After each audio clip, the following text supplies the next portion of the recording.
Hello everyone and welcome.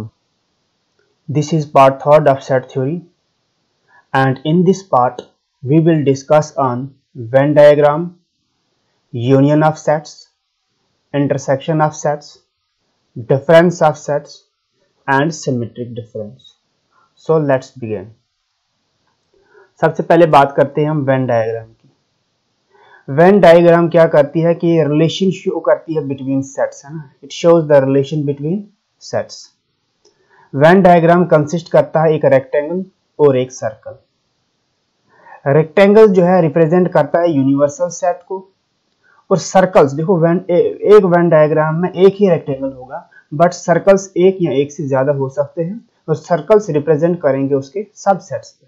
Simple बात है। Venn diagram relation बताता है सेट्स के बीच में, रेक्टेंगल और सर्कल कंसिस्ट करता है, और रेक्टेंगल रिप्रेजेंट करता है यूनिवर्सल सेट को, सर्कल रिप्रेजेंट करता है सबसेट को।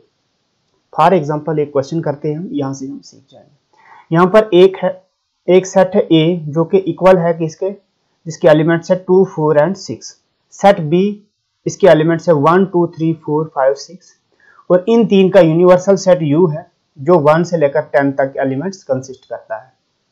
तो हम इनका रिलेशन बताएंगे किससे, वेन डायग्राम से। सबसे पहले देखो, जो ए के पास एलिमेंट्स है कितने, 2, 4 और 6, ये सारे एलिमेंट्स बी के पास है ना। 2 भी है बी के पास, 4 भी है बी के पास, और 6 भी है बी के पास। हम ये बोल सकते हैं ए जो है ये क्या है, सबसेट है किसका, बी का। अब क्योंकि अब यू के पास सब वो है, देखो जो ए के पास है वो भी एलिमेंट्स बी के पास, यू के पास है, और जो बी के पास है वो भी किसके पास है, यू के पास है, तभी तो यू यूनिवर्सल है। अब जो बी है ये सबसेट है किसका, यू का, और इवन ए भी सबसेट है किसका, यू का। यू के तो सब सबसेट्स आएंगे ना, तभी तो वो यूनिवर्सल सेट है। अब सबसे पहले क्या करो आप, हमें सबसे पहले एक रेक्टेंगल बनाना पड़ेगा। ओके, ये मैंने रेक्टेंगल बनाने लगा।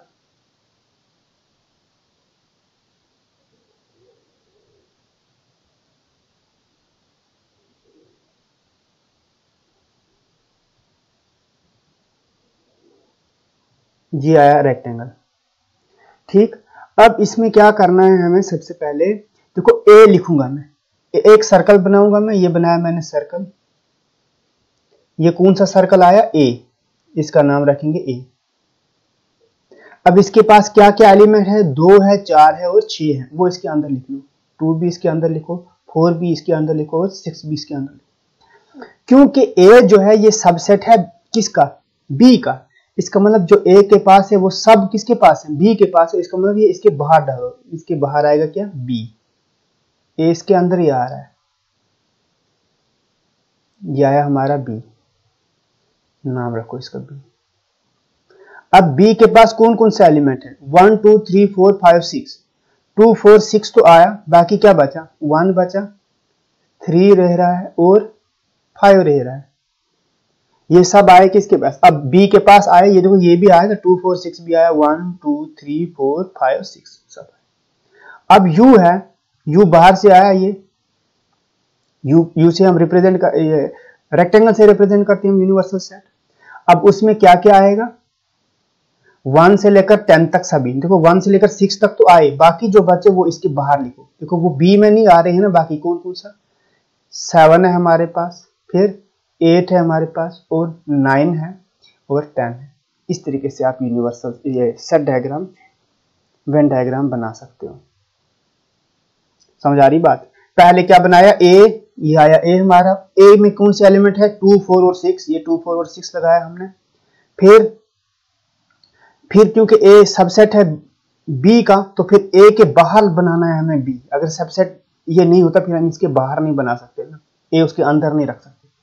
अब जो एलिमेंट्स ए के पास नहीं है वो उसके बाहर लिखो, जो कि बी के पास है, जो 1 और 3 और 5 है, और बाद में यूनिवर्सल सेट आया ये इसके बाहर। एक और क्वेश्चन करेंगे, आपको उससे अंडरस्टैंड हो जाएगा। देखो यहां पर भी 3 सेट्स हैं, 2 सबसेट्स है और एक यूनिवर्सल सेट है। एक ए है जिसके पास एलिमेंट है 1, 2, 3, 4, बी है जिसके पास एलिमेंट है 3, 4, 5, 6, और u है ये, तो क्या a सबसेट है b का? देखो a के पास 1 है जो b के पास नहीं है, इसका मतलब a सबसेट b का नहीं है। बट यहां पर बात यह है कि कुछ कॉमन एलिमेंट है। देखो a के पास 3 और 4 है और वो b के पास भी 3 और 4 है। समझ आ रही बात? ये यहां पर एक इनका रिलेशन है कि इन दोनों में कुछ कॉमन है। अब देखो तो फिर कैसे बनाएंगे हम? सबसे पहले आप रेक्टेंगल बनाओ। मैं रेक्टेंगल बनाता हूं।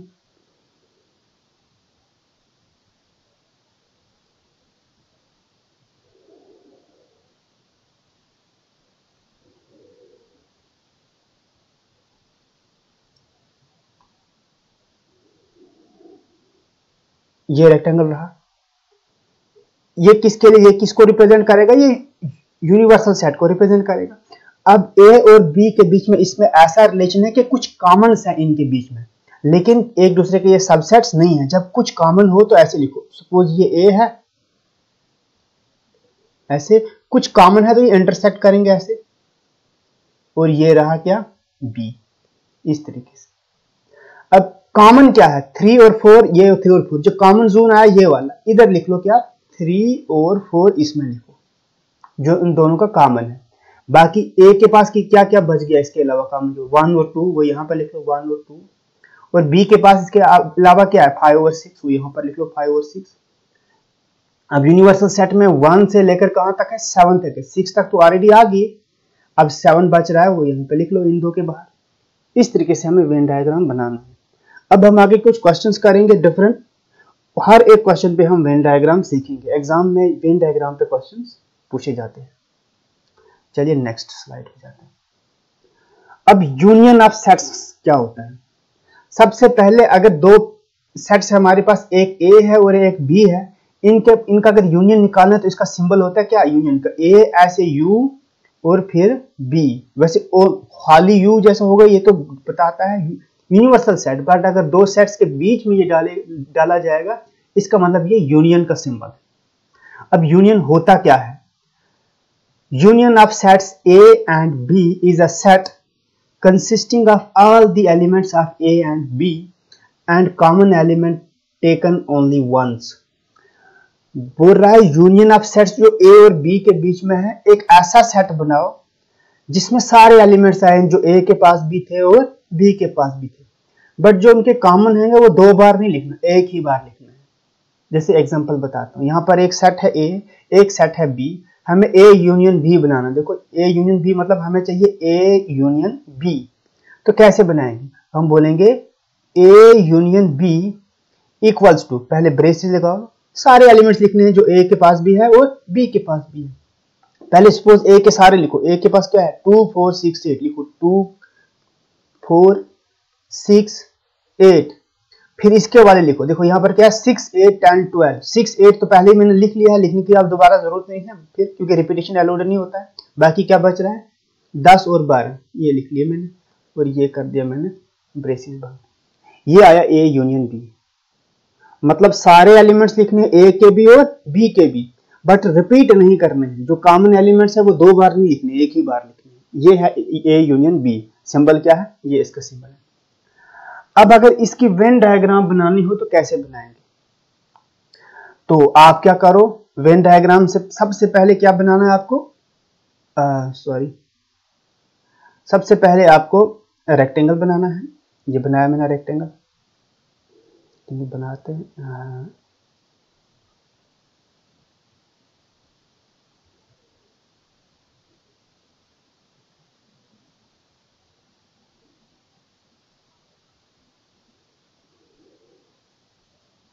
ठीक है, ये क्या रिप्रेजेंट करेगा? ये रिप्रेजेंट करेगा यूनिवर्सल सेट को।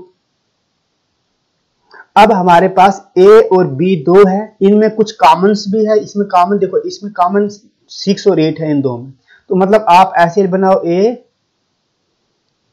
और उनके बीच कुछ कॉमन रखो, और ये आया b। सपोज ये a है और ये b है। सबसे पहले कॉमन लिखोगे कहां पर? इस जोन में, जहां पर ये इंटरसेक्ट कर रहे हैं। कॉमन क्या है? 6 और 8, यहां पर मैं लिखूंगा 6 और 8। उसके अलावा a के पास क्या बच रहा है? 2 और 4, ये लिखा मैंने 2 और ये 4, और यहां पर b के पास क्या बच रहा है? 10 और 12। 10 और 12। अब देखो ये तो अभी वेन डायग्राम तो ये पूरी नहीं हुई, हमें ए यूनियन बी यहाँ पे ऑपरेशन है। ए यूनियन बी में सारे के सारे एलिमेंट्स आते हैं, जितने ए के पास है वो सब एलिमेंट्स आए, जो बी के पास है वो सब एलिमेंट्स, मतलब ये सब एलिमेंट्स आंसर में आते हैं। तो इनको जो आंसर में आते हैं ना, उस चीज को क्या करते हैं यहाँ पर, उस चीज को करते हैं यहाँ पर शेड। क्या करते हैं, शेड, मतलब हमें लाइन मारनी कि आंसर में ये सब चीजें आ रही है, ठीक है ना। तो क्या करोगे आप, इन चीजों को शेड करोगे आप, जो जो आंसर में आते हैं। ये पूरा ही हमें चाहिए होता है, ये सब हमें चाहिए, ठीक है ना। तो ए यूनियन बी में हमें ये सब चीजें आई।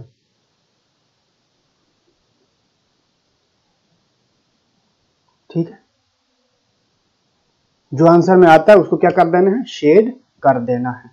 भी और आगे आगे समझोगे, क्योंकि ए यूनियन बी में ये सब है ना, ए यूनियन बी में क्या है, ये सब है, इसलिए सब शेड में आएंगे। अब इंटरसेक्शन सीखते हैं क्या होता है।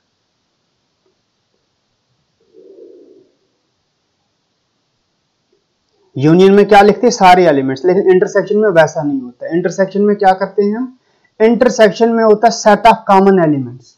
इंटरसेक्शन का देखो, अगर हमारे पास दो एलिमेंट्स है, एक ए और एक बी, हमें इनका इंटरसेक्शन चाहिए, तो इसका सिंबल क्या है, ए उल्टा यू, ए इंटरसेक्शन बी, ये इसका सिंबल है, किसका, इंटरसेक्शन का, यूनियन का ये और इंटरसेक्शन का ये। इंटरसेक्शन में क्या होता है, हम कॉमन एलिमेंट्स का सेट बनाते हैं। सपोज ये सेट ए है और ये सेट बी है, हमें ए इंटरसेक्शन बी चाहिए, हमें ए इंटरसेक्शन बी चाहिए। हमें क्या करना है, एक ऐसा सेट बनाओ जो इन दोनों के कॉमन हो, जो ए में भी हो और बी में भी हो। देखो क्या है कॉमन, 3 यहां पे भी है, क्रॉस मारो, यहां पर भी है 3, एक ये चाहिए हमें। 4 यहां पर भी है और 4 यहां पर भी है, ये भी आंसर में आएगा। 5 यहां पर है, 5 यहां पर भी है। देखो 1 इधर है, यहां पर नहीं है, हमारे आंसर में नहीं आएगा। 2 यहां पर है, बी में नहीं है, वो भी नहीं आएगा, इसलिए कि बी में 6 और 7 है, जो ए में नहीं है, वो भी हमारे आंसर में नहीं आएगा। हमारे इंटरसेक्शन में क्या आता है, कॉमन एलिमेंट्स, वो कौन कौन से आए, 3, 4 और 5। तो आप क्या लिखो, 3, 4 और 5, ये आया हमारा ए इंटरसेक्शन बी। अब इसकी वेन डायग्राम कैसे बनाओगे, देखो वेन डायग्राम इसकी ऐसे आनी है कुछ।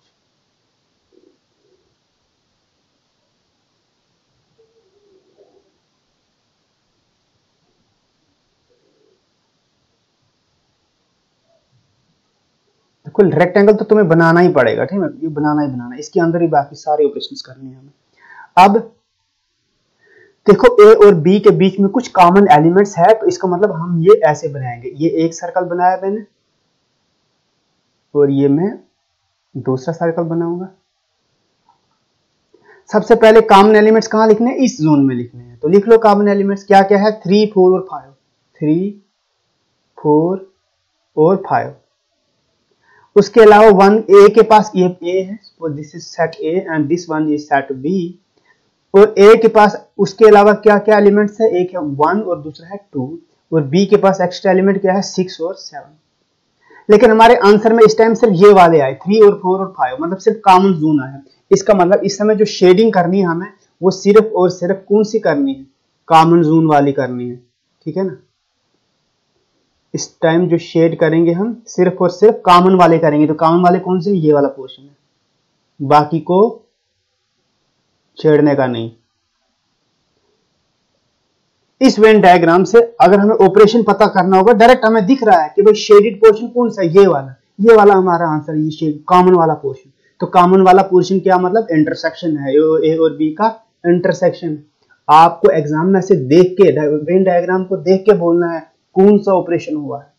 देखो यहां पर सिर्फ कॉमन वाले दिख रहे हैं, तो हमें दिखना चाहिए कौन सा ऑपरेशन है, कॉमन एलिमेंट्स इंटरसेक्शन में आते, सब आते, पूरा शेड होता है, तो हम बोलते हैं यूनियन है। एक और क्वेश्चन इंटरसेक्शन और यूनियन के रिलेटेड है, हम इस क्वेश्चन को करते हैं जरा। यहां पर ऐसा क्वेश्चन है कि ए है, ए के पास एलिमेंट है 3, 5, 7, 9, 11, और यहां पर बी है हमारे पास, और जिसके एलिमेंट्स है 7, 9, 11, 13। सी ये है हमारे पास। Find A intersection B union C, मतलब हमें ये मालूम करना है, ए, इसको मैं रब करता हूं, हमें क्या मालूम करना, ए इंटरसेक्शन का ये फार्मूला और B union C, B union C, ये सॉरी सी है, ये सी है, बी यूनियन सी। तो सबसे पहले देखो, पहले बी यूनियन सी बनाना है हमें। देखो बी ये है और सी ये है, तो हमारे पास बी यूनियन सी किसके बराबर आएगा, यूनियन में सारे एलिमेंट्स लेते हैं, पहले बी के सारे एलिमेंट्स लो, क्या क्या है, 7 9 है, 11 और 13। उसके बाद सी के पास क्या, 11 13 और 15, 11 और 13 ऑलरेडी आ गए, बाकी बच रहा है 15, वो भी लिख लो। ये आया बी यूनियन सी। अब हमें क्या चाहिए, A intersection B union C, ये है हमारे पास ए, इसका इंटरसेक्शन निकालो ये इसके साथ, बी यूनियन सी के साथ, ठीक है ना। अब इंटरसेक्शन मतलब कॉमन निकालना है, A intersection B union C, मतलब इन दो, एक सेट ये बन रहा है, एक सेट ये बन रहा है, इनका कॉमन देखो क्या है। यहां पर ए के पास 3 है, क्या यहां पर 3 है, नहीं आएगा, ये आंसर में नहीं आया। यहां पर ए के पास 5 है, बी यूनियन सी के पास 5 नहीं है, ये भी आंसर में नहीं आएगा। यहां पर 7 है, यहां पर भी 7 है, तो हम आंसर में लिख लेंगे क्योंकि कॉमन है। ए के पास 9 है, बी यूनियन सी के पास भी 9 है, ये भी आंसर में आएगा, कॉमन एलिमेंट्स आएंगे। और ए के पास फिर 11 है, यहां पर भी 11 है, ये भी क्या आएगा, आंसर में ऐसे आ जाएगा। और ये बस, बाकी कुछ अच्छी नहीं रहा है, कॉमन एलिमेंट्स यही आए। ये आया हमारा A intersection B union C, ठीक है। इस तरीके से हमें ये करने हैं ऑपरेशंस। अब चलो इसकी वेन डायग्राम बनानी है, वो भी आप बना सकते हो। कैसे बना सकते हो, इस टाइम आपके पास कितने एलिमेंट्स है, देखो पहले आपको ये आपको खुद भी करना चाहिए, चलो थोड़ा बहुत आइडिया बताता हूं मैं। ये है हमारे पास रेक्टेंगल,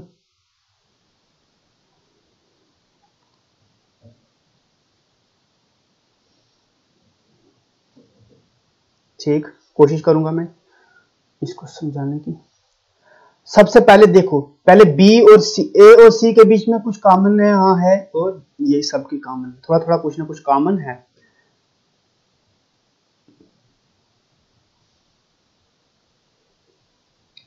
सपोज ये आया ए, ये आया बी, और बी और सी के बीच में कुछ कॉमन है, ये आया सी, ठीक है ना। ये ए रहा, ये बी रहा, और ये सी रहा। अच्छा, इन तीनों में कोई कॉमन है, इन तीनों में कॉमन है क्या, 11 और 13, 11 है तीनों का कॉमन। तो ये देखो तीनों का एक जोन आ रहा है, वो ये है जहां पर ये तीनों मीट कर रहे हैं, A B B B C B, ये वाला जोन यहाँ पर आएगा हमारा 11। लिखने का देखो, फिल करने का तरीका सीखो, यहाँ पर आया हमारा 11। अब जो खाली ए और बी के बीच में कॉमन है, ए और बी के बाद उसके बाद कॉमन क्या आया, 9 और 7, 9 और 7, हाँ ये दो कॉमन है इनके बीच में, यहां पे लिख लो 9, 7 और 9। कुछ ऐसा है जो खाली बी और सी के बीच का कॉमन है, 11 और 13 है, 11 और देखो बी के पास 11 और 13 है, सी के पास भी 11 तो ऑलरेडी आ गया, और बी और सी के बाद इनके बीच जो कॉमन है, जो ए में नहीं, वो यहां पर आएगा, क्या आएगा यहाँ पर 13, ऐसे लिखो 13, बी और सी के बीच का कॉमन है ये। अब ए और सी के बीच में कोई ऐसा कॉमन है जो बी में ना हो, ऐसा कुछ भी नहीं, ठीक है ना। सबसे पहले हमने निकाला ए यूनियन बी, क्या निकाला हमने निकाला सबसे पहले बी यूनियन सी। तो बी यूनियन सी हमारे पास पहला आंसर आया था, बी यूनियन सी तो हमारा ये आया था ना, हमारे पास आंसर क्या आया, 7 9 और 11, मतलब जो तीनों के बीच में कॉमन था वो चीज आई है। 7 9 11 कौन सा है, ये यहाँ पर ये वाला पोर्शन है। तो हमारे, अच्छा पहले पूरा फिल करो इसको, ए के पास बाकी जो बच रहे एलिमेंट्स वो लिख लो, 5 7, 5 तो 7 भी आ गए, 5 बच रहा है एक, 7 वहां पर 3 भी आया एक, फिर 7 आ गया, 9 भी आ गया, 11 भी आ गया, ए तो पूरा हो गया। अब बी के पास जो एक्स्ट्रा है 7 9 11, उसके बाद 13, ये बी के पास सारे आ गए, सारे एलिमेंट्स। सी के पास 11 13 15, 11 भी आया सी के रेंज में, 13 भी आया और 15 बच रहा है यहाँ पर, वो यहाँ लिख लो। आंसर में हमें क्या है, आंसर में हमें ये 7 9 11, 7 9 11 ये वाला जोन है, तो हमें यही वाला जोन क्या करना है, शेड करना है।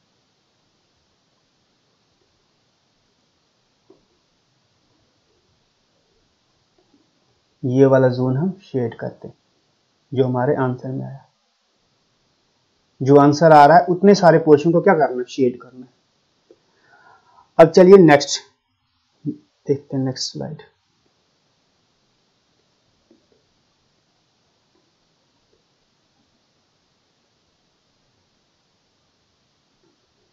डिफरेंस ऑफ सेट्स देखेंगे। डिफरेंस ऑफ सेट्स क्या होता है, डिफरेंस मतलब सीधे सब्ट्रैक्शन, a माइनस बी या फिर b माइनस ए करना हो। यहाँ पर एक सेट है a जो इक्विवेलेंट है 1 2 3 4 5 6 के, और सेट b है वो भी सामने है, ठीक है ना। हमें क्या चाहिए, a माइनस बी, पहले a minus B. a minus B का मतलब हमें क्या लिखो, a के वो एलिमेंट्स लिखो जो b में नहीं है। समझा रही बात, a माइनस बी मीन आपको a के एलिमेंट लिखने हैं, बट अगर वो b के पास भी है फिर वो नहीं लिखना, फिर वो हटा दो। जैसे कि a के पास ऐसे एलिमेंट जो b के पास ना हो, एक है 1 जो b के पास नहीं है, एक है 2 जो b के पास है, लेकिन ये कट जाएगा, इसका मतलब ये नहीं आएगा आंसर में। 3 b के पास है, नहीं है, इसलिए ये आंसर आएगा, 1 भी आएगा, 3 भी आएगा। 4 b के पास है, ये काट देगा इसको। 5 b के पास है, नहीं है, तो 5 भी आएगा। फिर 6 है जो b के पास है, ये असल में जो b के पास है और वो a के पास भी है, अगर मुझे a माइनस बी चाहिए, मुझे a के वो एलिमेंट रखने हैं जो b के पास ना हो। जैसे 1 3 और 5 यहां पर आया जो b के पास नहीं है, ये आया मेरा a माइनस बी। समझ आ रही बात, मतलब a में से सारे एलिमेंट्स जो b के पास है वो रिमूव कर दो, बाकी जो बच रहे हैं वो a के लिखो। अब अगर मुझे चाहिए था b माइनस ए, आप क्या लिखो, b के वो एलिमेंट्स लिखो जो a के पास नहीं है। समझ आ रही बात, b माइनस ए मीन्स आप b के वो एलिमेंट्स लिखो जो a के पास नहीं है। अब देखो b के पास पहले 2 है, क्या ये a के पास है, हाँ है, इसलिए ये नहीं आएगा आंसर में। b के पास 4 है, क्या ये a के पास है, बिल्कुल है, ये देखो, इसलिए ये भी आंसर में नहीं आएगा। b के पास 6 है, क्या ये a के पास है, बिल्कुल है, ये भी आंसर में नहीं आएगा। b के पास 8 है, क्या ये a के पास है, नहीं है, इसलिए 8 आंसर में आएगा। इस तरीके से b के पास 9 है, क्या ये a के पास है, नहीं है, ये भी आंसर में आएगा। इस तरीके से हम करते a माइनस बी या फिर b माइनस ए। देखो a माइनस बी इक्वल नहीं होगा किसके, b माइनस ए के। समझ आ रही बात, ये है difference of sets, a minus B या फिर b माइनस ए निकालने का। a माइनस बी जब निकालना है आप a के वो एलिमेंट्स लिखो जो b के पास ना हो, और जब b माइनस ए करना है आपको, आप b के वो एलिमेंट्स लिखो जो a के पास ना हो। अब सिमेट्रिक डिफरेंस क्या होता है ये बात करेंगे। ये सिमेट्रिक डिफरेंस का पहला जो एग्जाम हुआ था पंचायत अकाउंटेंट में, उसमें भी ये क्वेश्चन आया था। Symmetric difference of two sets, symmetric difference of two sets या दो से ज्यादा भी हो सकते हैं। ये एक ऐसा सेट होता है जो नॉन कॉमन एलिमेंट्स हो। जैसे सपोज एक सेट ए है और एक बी है, एक ऐसा सेट बनाओ, सपोज मैं सी बना रहा हूं, जिसमें कॉमन जो है ना ए और बी के वो हटा दो, बाकी जो बच रहे हैं वो लिख लो। सिंपल, मतलब नॉन कॉमन एलिमेंट्स का, इन दो के बीच का जो नॉन कॉमन एलिमेंट्स है वो लिख डालो, वो आएगा सिमेट्रिक डिफरेंस। ठीक है ना। अब मैथमेटिकली इसको कैसे लिखते हैं ये भी आपको आना चाहिए। मैथमेटिकली क्या करो, ए में से बी को निकालो, ठीक, फिर उसको यूनियन करो किसके साथ, बी में से ए को निकालो। ये इसका मैथमेटिकल डिफरेंस है। ए माइनस बी, फिर बी में से ए भी निकालो, फिर उनका यूनियन निकालो। देखो ए में से बी निकालो तो कुछ बचेगा, खाली ए बचेगा जो बी के पास नहीं। फिर बी माइनस ए मतलब सारी वो बी बचेगा जो ए के पास नहीं हो, फिर उनका कॉमन ले लो, यूनियन ले लो। अभी समझ आ जाएगा। इसको डिनोट कैसे करते हैं, इसको डिनोट करते हैं डेल्टा से, ऐसे। ये इसका सिंबल है सिमेट्रिक डिफरेंस। और रीड कैसे करते हैं, read as A symmetric difference B, मतलब ऐसे लिखेंगे ए सिमेट्रिक डिफरेंस बी। वो कुछ क्वेश्चंस करते हैं, वहां से आपको समझ आएगी, फिर वेन डायग्राम भी बनाएंगे इसका। जरा मैंने यहाँ क्वेश्चन तो नहीं लिखा है, यहाँ पर नहीं, मैंने नहीं लिखा है, क्वेश्चन लिखता हूं मैं। मेरे पास, पहले मैं इसको समझेंगे क्या इसकी वेन डायग्राम कैसे आएगी, पहले वो देखेंगे। वेन डायग्राम से हमें समझ आ जाना इसका। देखो ये मैंने यूनिवर्सल सेट बनाना है, रेक्टेंगल किसको रिप्रेजेंट करता है, ऐसे भी ऑब्जेक्टिव आ सकता है कि भाई रेक्टेंगल वेन डायग्राम में किसको रिप्रेजेंट करता है, यूनिवर्सल सेट को रिप्रेजेंट करता है, बाकी सर्कल फिर सबसेट्स आते हैं यूनिवर्सल सेट के। अब हमारे पास दो है और उनके बीच का कुछ कॉमन भी होंगे। सपोज ये सेट ए है और ये सेट बी है, ये सेट ए है और ये सेट बी है। समझ आ रही मेरी बात? अब हमें क्या चाहिए, नॉन कॉमन एलिमेंट्स। देखो कॉमन इतना वाला पोर्शन है ए और बी, इसका मतलब जो बच रहा है पोर्शन वो आएगा आंसर। आंसर क्या आएगा, एक तो ये वाला पोर्शन बच रहा है ए वाला जो बी के पास ना हो, ये वाला है ना, ये कॉमन नहीं है। दूसरा कॉमन कौन सा, बी का पोर्शन, ये वाला कॉमन नहीं है, कॉमन को उठा दो, बाकी जो बच रहा है ये है सिमेट्रिक डिफरेंस। ये आंसर में आएगा, ये आंसर में बीच वाला जो कॉमन है वो आंसर नहीं।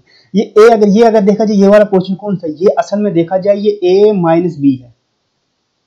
समझा रही बात? ये क्या है, a में से b को निकाल दिया, बाकी ये a माइनस बी है। और ये वाला पोर्शन क्या है, ये b माइनस a है ना, b में से a को निकाल दिया है, ये b वाला पोर्शन बचा।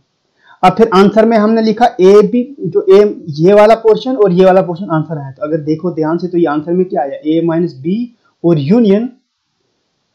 यूनियन क्या, बी माइनस सी। तभी तो हमने बोला मैथमेटिकली हम ऐसे रिप्रेजेंट करते हैं सिमेट्रिक डिफरेंस को, A minus B union B minus C. एक क्वेश्चन करते हैं हम। सपोज मेरे पास ए जो है इक्वल है किसके, 1 2 3 और 4, और बी मेरे पास इक्वलेंट है किसके, 3 4 5 6। हमें क्या, मुझे क्या चाहिए, ए सिमेट्रिक डिफरेंस, ये सिंबल है ए सिमेट्रिक डिफरेंस बी। आप क्या लिखो, जो नॉन कॉमन एलिमेंट्स हैं, जो कॉमन एलिमेंट्स है वो हटा दो, 3 इधर भी है इधर भी है हटा दो, 4 यहां है 4 यहां है हटा दो। अब जो बाकी बच रहे हैं वो लिख लो, 1 और 2 और यहां पर 5 और 6। ये आया सिमेट्रिक डिफरेंस। एग्जाम में आए तो ऐसे ही कर लेना, ठीक है। तो आई थिंक हो गया सारा। हमने क्या क्या सीखा, हमने देखो मैंने ये पहले इंट्रोडक्शन दी थी, वेन डायग्राम सीख ली, यूनियन ऑफ सेट्स ये भी सीख लिया हमने, इंटरसेक्शन ऑफ सेट्स ये भी सीख लिया, डिफरेंस ऑफ सेट्स ये भी सीख लिया, और सिमेट्रिक डिफरेंस भी हमने सीख लिया, ठीक है ना। तो नेक्स्ट वीडियो में मिलते हैं, बाकी जो भी बच रहा है सेट थ्योरी का वो हम उस वीडियो में पढ़ लेंगे।